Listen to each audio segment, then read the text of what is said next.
It's time to take a look at what's happening around Wyoming for Wednesday, July 9th. I'm Wendy Corr, bringing you headlines from the Cowboy State Daily newsroom, brought to you by Cheyenne Frontier Days. 10 days of rodeo thrills, extreme bulls, live concerts, carnival rides, Western heritage, and unforgettable cowboy spirit in Cheyenne, Wyoming. Don't miss the 129th Daddy of 'em All, July 18th through the 27th.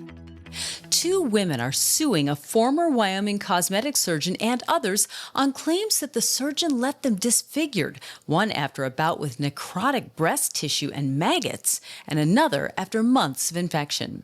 Afton Jennings and Cassie Duncan filed their civil complaint Sunday in Natrona County District Court against Dr. Christopher Stewart and 3 other individuals, as well as the business New Beautiful You, along with Memorial Hospital of Converse County and Summit Medical Center. That's according to Cowboy State Daily's Claire McFarland. One of them had a breast reduction surgery, and the other one had what they call mommy makeover, a set of interventions to restore a pre-childbearing figure. And as they're alleging, devastating consequences followed. One of them saying that her breast basically split and the flesh became necrotic, and they prescribed maggots to eat away the dead flesh. And so she had maggots feeding on her breast and falling out of her shirt while she was at work. And the second one basically said she had this mommy makeover and she had just infections and issues for months afterward and didn't get the kind of care that she needed. The women are asking for damages, pre- and post-judgment interest, costs and attorney fees,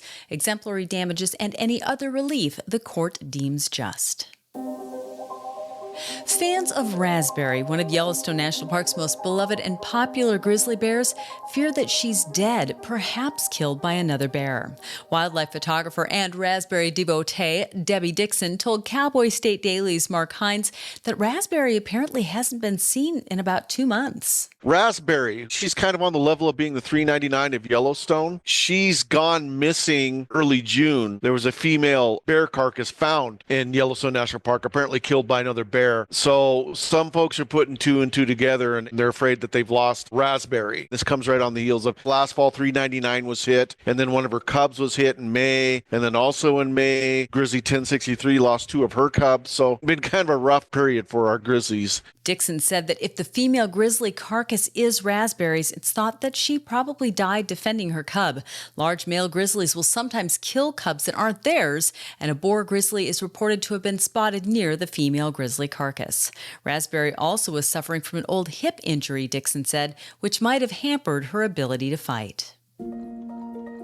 The One Big Beautiful Bill Act that President Donald Trump signed July 4th is already making waves in Wyoming's coal-rich Powder River Basin. Cowboy State Daily's David Madison reports that industry advocates see new opportunities on the horizon, even as uncertainty hovers over future demand for more coal. The president is very fond of the coal industry. He's doing all he can to revive it after a leasing ban that was in place by the Biden administration. So sources I spoke to today, this is just further proof that there's a real 180 going on when it comes to leasing land for coal development on federal land. The question remains, and we spoke to a number of experts today, is there the demand that can really rise to exploit this huge resource of coal in the Powder River Basin? According to people tracking Wyoming's coal industry at UW, as the market for coal continues to evolve, the recent legislation appears to emphasize keeping open coal leasing opportunities, whether or not there's an immediate need. A Ukrainian man who was driving a commercial truck through Wyoming when he caught black ice and crashed into another truck, killing its passenger, was sentenced Tuesday to 90 days in jail and 1 year probation. Cowboy State Daily's Claire McFarland reports that Boris Bakhtarov was also fined $1,000 and ordered to pay court costs and fees. The sentence was for vehicular homicide, a misdemeanor to which Bakhtarov pleaded no contest on Tuesday. His attorney talked about him coming here from Ukraine on kind of a humanitarian visa because he was having a hard time finding work during the war, was from a lower economic strata, and, all these struggles. And ultimately, he did get the 90 days. It's not a very hefty charge penalty-wise if you have this crash into someone and they die situation. The defense attorney referenced the political firestorm that was erupting around the time Bakhtarov was charged to pull non-English proficient truckers from the roads. Bakhtjarov came to the U.S. in 2023 under a U4U, or United for Ukraine, visa designed to offer humanitarian temporary refuge for people fleeing the war in Ukraine. I'll be back with more news right after this. RER is transforming rare earth production and disrupting China's global dominance. The demonstration plant in Upton, Wyoming uses proprietary closed-loop technology powered by machine learning to separate rare earth elements with unmatched efficiency while recycling chemicals. Through the demonstration plant, partially financed by the Department of Energy and the Wyoming Energy Authority, RER is securing America's critical mineral supply through innovation and technology. At least for now, an unpopular proposal to increase the number of acres people must own to qualify for landowner hunting tags is apparently off the table. Cowboy State Daily's Mark Hines reports that the Wyoming Game and Fish Department recommended against the proposal leading up to the Wyoming Game and Fish Commission's meeting July 15th in Casper. Those changes, at least for now, as far as the Game and Fish Commission, are off the table. That's not going to happen. That doesn't mean this topic is going away. It's still open. The legislature could still take it up, both this proposal to raise the acreage required to get a landowner's hunting tag, and then also in a separate but related manner, the legislature also might take up whether folks can put their landowner tags up for sale, which is another extremely controversial idea. The Game and Fish Landowner Tag Program allows qualifying property owners to apply for 2 hunting tags for each of certain huntable species. To qualify for tags, one needs to own at least 160 contiguous acres in a draw-only hunt area for each species being applied for. 2 Glenrock 4-H Club families say the local community has rallied around them after a Saturday fire claimed a shop they relied on that housed 4-H supplies, animal feed, a boat, and other possessions.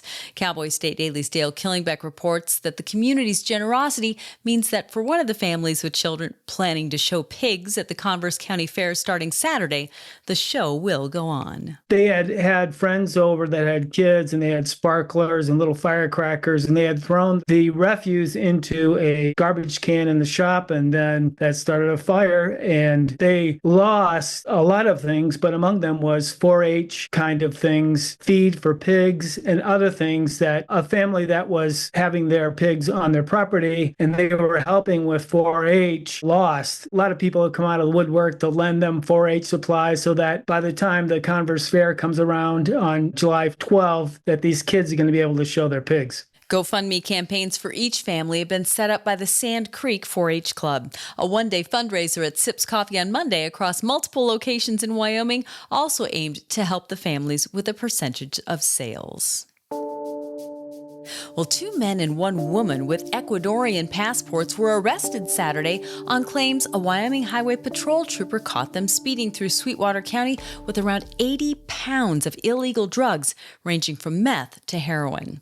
Cowboy State Daily's Claire McFarland reports that the 2 men, 22-year-old Edgar Narvaez Vega and 21-year-old Pedro Narvaez Vega, also are both wanted by U.S. Immigration and Customs Enforcement, or ICE. According to the trooper's narrative, the scent of raw marijuana just overwhelms him as he's approaching the vehicle and he sees marijuana. So then he gets to search, right? Because marijuana is still illegal in Wyoming. And so he gets to search. And according to the affidavit, there's so many drugs in there that he's like, whoa, let's get this back to the ranch and then we can weigh and test and process everything. There were allegedly around 80 pounds of illegal drugs, mostly hard drugs, like 75 pounds of methamphetamine, and then the rest rounded off with heroin and cocaine and fentanyl, and then a little dusting of marijuana.